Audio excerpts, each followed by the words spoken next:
Salam sejahtera, terima kasih kerana bersama dengan saya di Nazlin Unity Channel. Akhirnya, Ketua Pemuda PKR, yaitu Adam, menjawab dakwaan Pemuda PAS.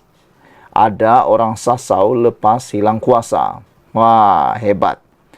Beberapa jam selepas diramalkan bakal berkubur di Kuala Kubu Bahru, Pemuda PKR sebaliknya mencabar seteru politik mereka itu untuk melakukan sesuatu yang dianggap langka. Menjelang pilihan raya kecil itu nanti, kata ketuanya Adam Abdul Halim, PKR mencabar Pemuda PAS dan PN untuk berkempen tanpa mengapi-apikan sentimen penduduk Kuala Kubu Bahru. Sebaliknya, kata Adam Adli, pembangkang boleh mengkritik dasar yang dilaksanakan kerajaan serta isu ekonomi sama ada secara mikro atau makro. Kami harap Pemuda PAS dan rakan-rakan sebelah sana pembangkang cuba untuk sekali ini agar berkempen tanpa perlu mengapi-apikan masyarakat dengan kebencian dan adu domba, apalagi main isu kaum dan tunggang agama, kata beliau. Biar rakyat menilai dari sudut keupayaan mentadbir dan menguruskan negeri atau negara.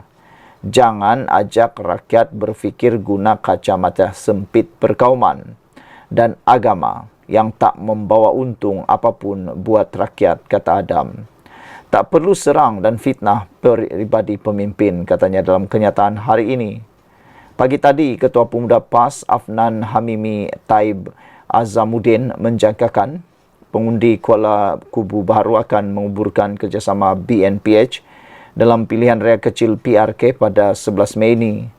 Alasan yang digunakan ahli parlimen Alus Seta itu ialah PH didakwanya sudah dijangkiti penyakit bawaan Barisan Nasional.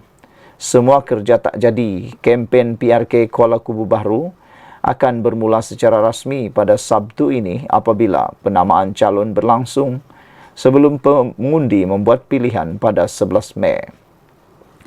Kerajaan perpaduan akan diwakili calon dari Pakatan Harapan, manakala Perikatan Nasional selaku pembangkang belum memberikan sebarang bayangan calon yang akan diketengahkan. Untuk rekod, pada pilihan raya negeri pada 2023, kerusi Kuala Kubu Bahru ditandingi calon gerakan Teo King Hong bagi pihak PN. Bagaimanapun, Teo kalah kepada mendiang Lee Ki Hyong dengan perbezaan 4.119 undi. Lee memperoleh 14.862 undi. Menyentuh mengenai isu penyakit disebut Afnan Hamimi, Adam Adli berkata, memang ada masalah tertentu dialami oleh seseorang atau pihak yang kehilangan kuasa. Ada yang jadi sasau sebab tak tahu nak buat apa apabila tak ada kuasa. Pemimpin jadi rosak, mula hilang arah sampai nak tebuk atap. Rakyat pun meluat dan hilang rasa hormat. Penyakit ini perlu dijauhi dan dimusuhi oleh pemimpin, kata beliau. Selain itu, kata Timbalan Menteri Belia dan Sukan berkenan, ada satu lagi penyakit yang juga berbahaya, iaitu gemar menunggang politik, perkauman dan agama. Penyakit itu, kata Adam Adli, juga cepat merebak dan susah untuk dirawat. Kesannya, rakyat jadi berpecah belah dan hidup dalam wasangka. Apa kerja pun tak jadi, katanya. Pada masa sama, dia menegaskan, Pemuda PAS boleh membuat apa saja dakwaan kepada kerajaan, namun pada akhirnya rakyat perlu diberi peluang membuat keputusan berdasarkan fakta dan dasar yang dibuat kerajaan, bukannya dengan sentimen merosakkan dan politik adu domba, kata beliau lagi. Sekian dulu untuk kali ini, ikuti terus ulasan selepas ini. Salam sejahtera, terima kasih kerana bersama dengan saya di Nazlin Unity Channel. Pendedahan kali ini paling mengejutkan ramai rakyat Malaysia. Apabila Hadi Awang yang pernah dilantik sebagai duta khas bertaraf menteri di Timur Tengah bersuara seakan-akan mengelirukan kita semua. Apabila beliau menyatakan, beliau mengkritik negara-negara bantu rakyat Palestin tinggalkan Gaza. Mana tidak menghairankan apabila Hadi mengkritik negara-negara yang membantu rakyat Palestin tinggalkan Gaza. Ada netizen kata, kenapa sampai macam tu? Ada juga yang mereka kata keselamatan itu kan penting. Presiden PAS Abdul Hadi Awang mengkritik negara-negara yang memudahkan rakyat Palestin yang mahu melarikan diri dari Gaza. Dalam catatan minda presidennya semalam, Abdul Hadi tidak menamakan secara khusus negara tersebut, namun menyifatkan mereka sebagai mengikut agenda Israel dan Barat. Dia turut menyifatkan rakyat Palestin yang meninggalkan negara itu dan Gaza sebagai tidak berprinsip. Rakyat Palestin yang menyokong kumpulan Islam Hamas terus bertahan di Gaza, walaupun mereka dibelah sehabis-habisan sehingga ramai yang telah gugur syahid, kata beliau. Mereka tetap bertahan, tidak mahu keluar dari Palestin dan Gaza yang dikepung, walaupun telah disediakan kemudahan keluar untuk menyelamatkan diri oleh beberapa pihak. Hanya kalangan yang tidak berprinsip sahaja akan keluar meninggalkan Palestin dan Gaza, kata Hadi yang juga ahli Parlimen Marang. Selain itu, Abdul Hadi turut mengkritik negara-negara yang menyokong penyelesaian dua negara untuk Palestin dan Israel, termasuk Kerajaan Malaysia. Pendirian PAS bersama kerajaan, parti dan NGO menyokong perjuangan Palestin menentang kezaliman Zionis dan Istiqomah. Namun PAS berbeza dengan pihak yang lain kerana PAS menolak penyelesaian dua negara yang disokong oleh kerajaan PH, kini yang bersama Barat mendukung penyelesaian dua negara tersebut dan menyokong Palestin secara dibelah bahagi, katanya lagi. Untuk rekod, pentadbiran-pentadbiran Malaysia yang terdahulu turut menyokong penyelesaian dua negara bagi menamatkan konflik yang berpanjangan tersebut. Ini termasuklah pada tahun 2021 ketika pentadbiran negara dipimpin Perikatan Nasional, di mana PAS menjadi sebahagian daripada Kerajaan Persekutuan. Perdana Menteri Anwar Ibrahim sebelum ini dilaporkan membantu membawa keluar CEO Cinta Gaza Malaysia Muhammad An-Nadir Ar-Nuri Kamarul Zaman untuk meninggalkan Gaza dan pulang ke Malaysia.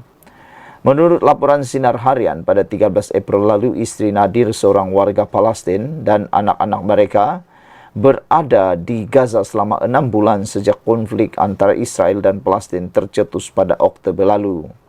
Nadir berkata keluarganya pada mulanya bertahan di sana namun memutuskan untuk meninggalkan Gaza selepas anak bongsunya mula mengalami komplikasi pernafasan.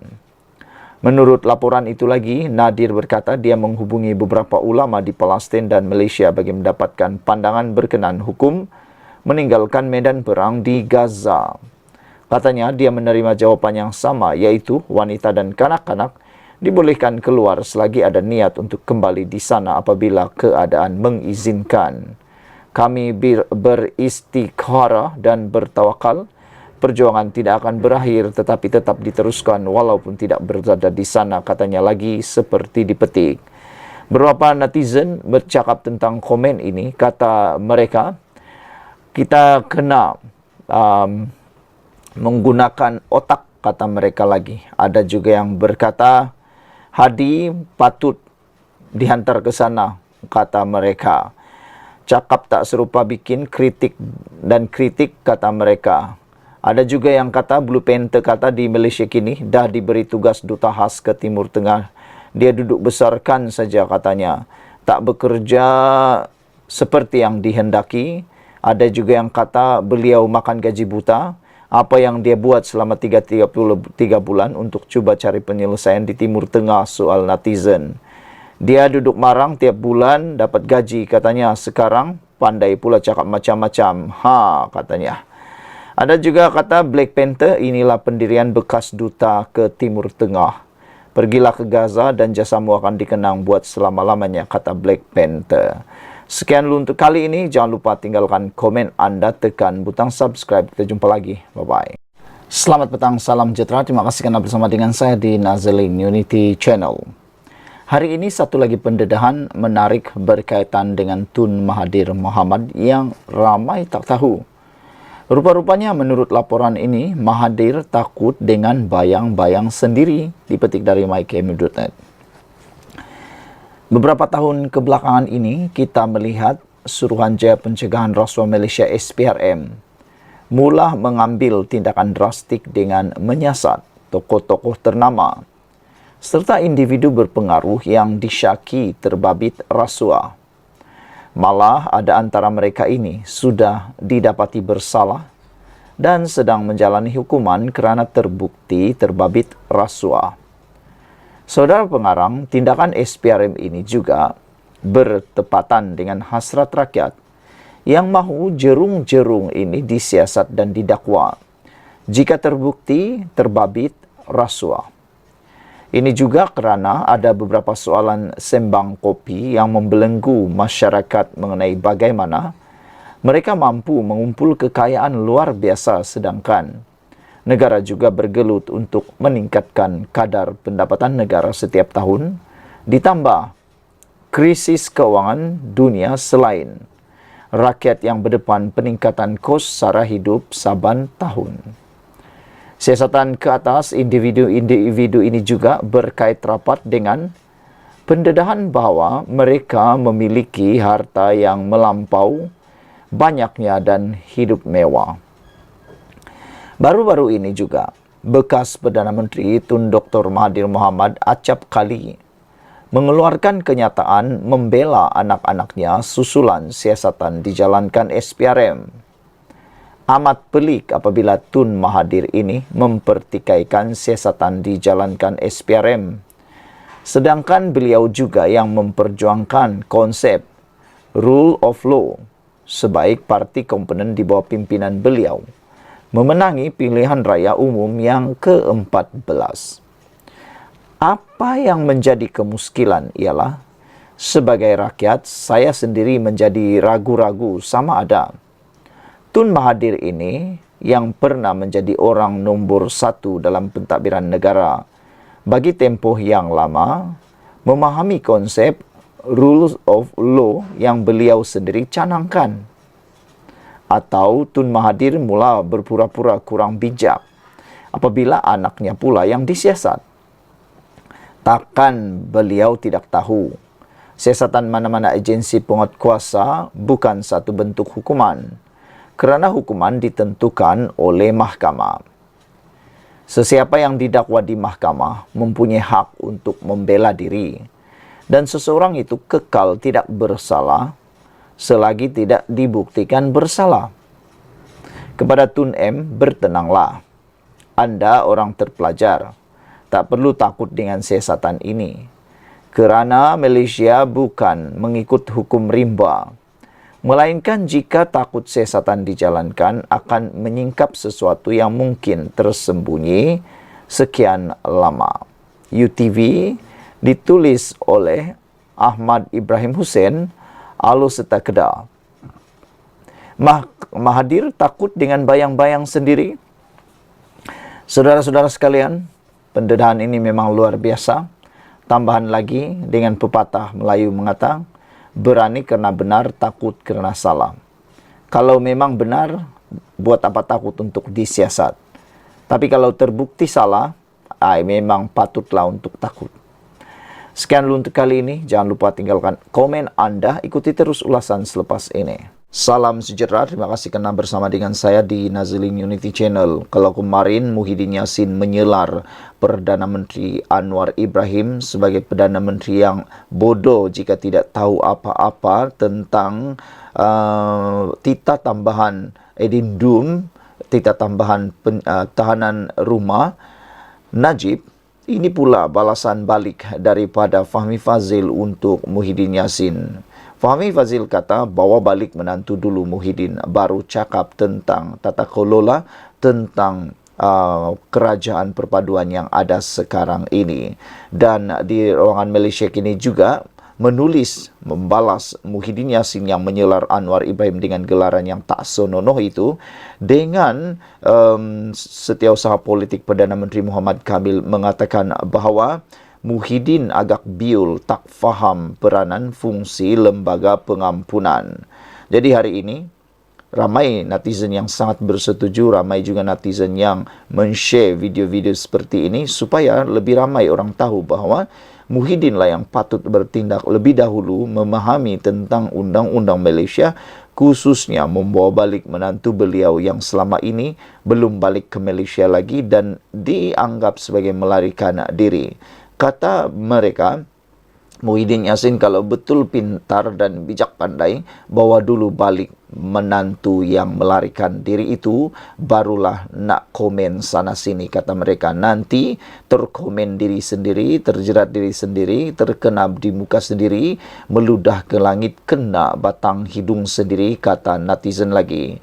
Menteri Komunikasi Fahmi Fadzil menyatakan Presiden Perikatan Nasional Tan Sri Muhyiddin Yassin agar membantu menjemput anak menantunya kembali, anak menantunya untuk berdepan dengan siasatan. Kata netizen, kalau benar menantu Muhyiddin tak salah, kenapa takut? Kata mereka, berani kerana benar, takut kerana salah. Tindakan melarikan diri itu seakan-akan beliau memang tahu beliau salah, kata netizen. Jadi kalau betul tak salah, baliklah ke Malaysia, anda pasti akan menang dalam mahkamah, kata mereka.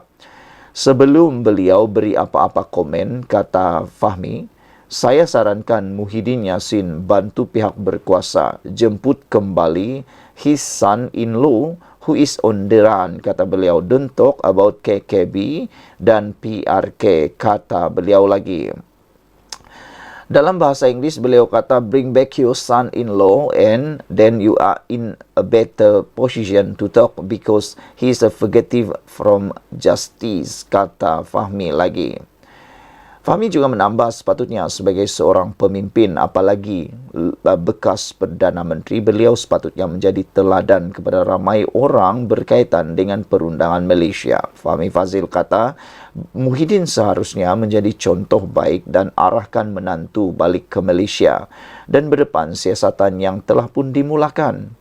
Jika beliau gagal lakukan ini, iaitu perkara paling asas di muka bumi, beliau tidak ada moral standing to talk about anything else, kata Fahmi. Fahmi berkata demikian sebagai respon kepada Muhyiddin yang mendakwa bahawa kerajaan perpaduan dalam keadaan retak menanti belah berikutan isu titah diraja addendum dalam kes mantan Perdana Menteri Datuk Seri Najib Tun Razak. Untuk makluman semua, menantu Tan Sri Muhyiddin Yassin iaitu Datuk Seri Muhammad Adlan Berhan meninggalkan Malaysia pada 17 Mei tahun lalu. Dah hampir setahun dah tak balik-balik Malaysia. Adam disiasat oleh SPRM dan berdepan kes rasuah dan penyelewengan berhubung projek berkaitan pendaftaran pengambilan serta penyimpanan biometrik pekerja asing di sebuah kementerian. Saudara-saudara sekalian, sebelum kita berpisah, sila tinggalkan komen anda untuk isu pada hari ini yang amat panas ini. Adakah anda juga bersetuju dengan kenyataan Fahmi bahawa bawa balik dulu menantu baru banyak cakap? Jangan banyak cakap kalau tak bawa menantu balik dulu, kata Fahmi Fadzil. Ramai netizen kata ini yang patut Muhyiddin buat, daripada banyak cakap, bawa balik dulu anak menantu. Jangan sampai orang lain pula tiru tindakan Muhyiddin Yassin, kata mereka. Dengan pepatah, kalau guru kancing berdiri, anak kancing berlari-lari. Sekian dulu untuk kali ini. Jangan lupa tinggalkan komen anda, tekan butang subscribe. Bye-bye. Selamat pagi, salam sejahtera. Terima kasih kerana bersama dengan saya di Nazilin Unity Channel. Kalau kemarin Muhyiddin Yassin menyelar Perdana Menteri Anwar Ibrahim sebagai seorang yang dengan tanda petik kurang bijak jika tidak tahu tentang addendum titah tambahan yang di Pertuan Agong. Ini pula balasan untuk Muhyiddin Yassin. Beliau menggelar Anwar Ibrahim dengan tanda petik perkataan yang saya pun tak berani nak cakap, kurang bijak. Kalau tak tahu apa-apa, kata beliau, kali ini beliau kena balas semula. Apabila seorang daripada setiausaha politik Perdana Menteri, iaitu Muhammad Kamil Abdul Munim, tampil menemplak Muhyiddin Yassin yang didakwanya sebagai biul. Kalau kemarin Muhyiddin kata Anwar Ibrahim dengan tanda petik kurang bijak atau dengan perkataan yang tak senonoh itu, mengatakan perkataan itu, beliau pula kena balas balik dengan kata Di Malaysia kini, Muhyiddin agak biul tak faham peranan fungsi lembaga pengampunan, kata Setiausaha Politik Perdana Menteri Muhammad Kamil. Kemarin ada juga netizen yang menyatakan bahawa kalau benar Muhyiddin itu bijak pandai, kata mereka, bagaimana Muhyiddin boleh ditumbangkan oleh rakan sahabatnya dalam Kerajaan Perikatan Nasional pada waktu dia menjadi Perdana Menteri sehingga dia terpaksa letak jawatan, kata mereka. Setiausaha Politik Perdana Menteri Muhammad Kamil Abdul Munim tampil menempelak Muhyiddin Yassin yang didakwanya sebagai biul dan tidak faham tentang fungsi lembaga pengampunan susulan kritikan bekas Perdana Menteri itu terhadap Anwar Ibrahim. Dia juga mendakwa bahawa Kerajaan Madani hari ini bukan seperti Kerajaan Perikatan Nasional PN yang gemar mengundang duka cita istana. Sebagai mantan Perdana Menteri, agak biul dan memalukan jika Muhyiddin tak faham peranan dan fungsi lembaga pengampunan dan prerogatif yang di-Pertuan Agong. Hadam perlembagaan sendiri dan kurangkan bergantung pada teks yang disediakan, katanya kepada Malaysia kini.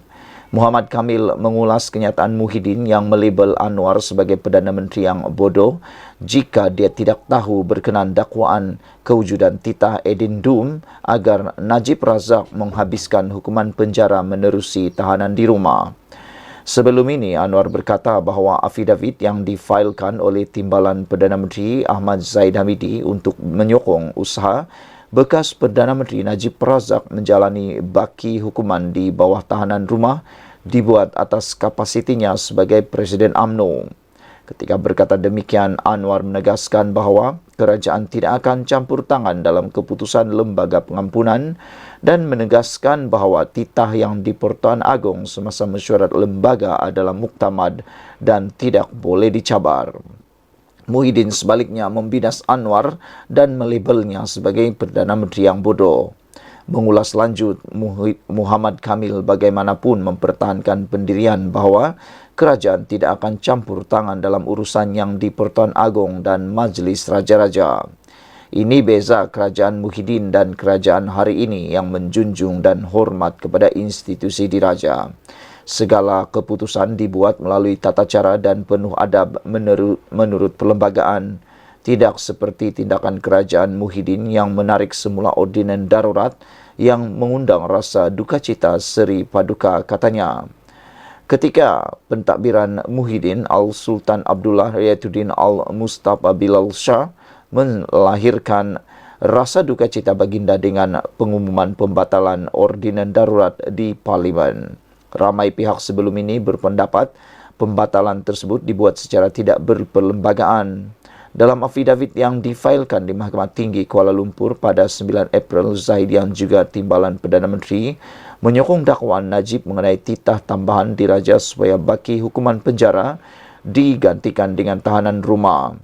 Zafrul kemudiannya berkata terdapat kesilapan fakta dalam afidavit Zahid dan dia akan mendapat nasihat undang-undang dan menulis kepada Mahkamah Tinggi untuk membetulkan kesilapan itu.